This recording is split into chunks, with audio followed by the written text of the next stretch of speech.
I could go on driving like this forever.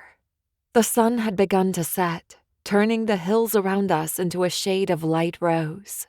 Golden clouds that were reflected from the countryside illuminated the sky. Across the landscape, all was calm and quiet.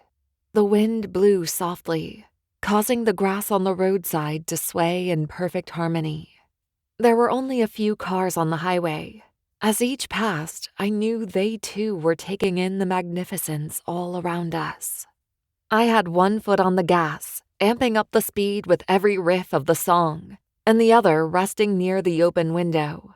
Sunglasses on my head kept my hair whirling in every direction, out of my eyes for the most part. When the telltale redwood trees appeared in the distance, I pulled in a deep breath. Even after a day on the road, it felt so good to be driving. Soon, we'd be in our new hometown. We'd spent the night at a rest stop, and I'd been driving since before daybreak, but nothing could slow us down. Shay, my co-pilot and best friend since I was 12, was in the passenger seat, bending over pages of the atlas again, trying to figure out when we'd make it to our destination. The music fueled us forward as it had all day long. We'd been to Eugene, Oregon only once before, but once was all we needed. Downtown was the place to be, brimming with students and ideas and art, and one of those many rows of old craftsman-style houses would suit our plan to open a vintage store perfectly. The music, the records, would be the heart of it all. The other rooms would be filled with racks of clothes. For months leading up to our high school graduation, and then all summer long, we'd been building out our big idea. We fashioned it around everything we loved, and we knew we could bring it to life. We were 18, done with school, for now at least, and free to carry out our wildest dreams and adventures. Shay took a long swig of Mountain Dew and turned Nirvana up a few notches.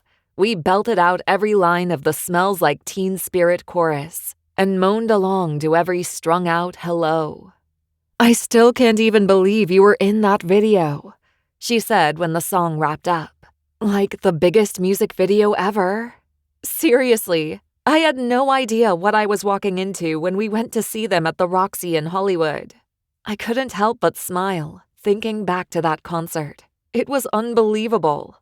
Nobody had really heard much about Nirvana before. From the very first song, I knew they were going to be huge. Then we were all doing stage dives and they noticed us.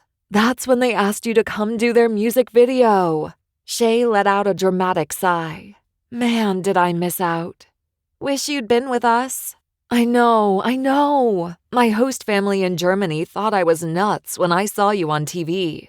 Well, they thought I was nuts all the time, but you know what I mean. I couldn't believe it. I was screaming, "There's Denver!" Should have been Denver and Shay, but that's how it will be from now on. We're gonna do it all, way more ahead of us than behind us.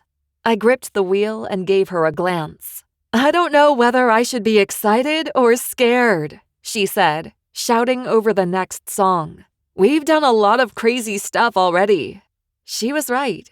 Catching a lift from strangers, riding our bikes to the ocean in the middle of the night, the clubs and the parties. We always found a way in, and somehow we always found our way out too.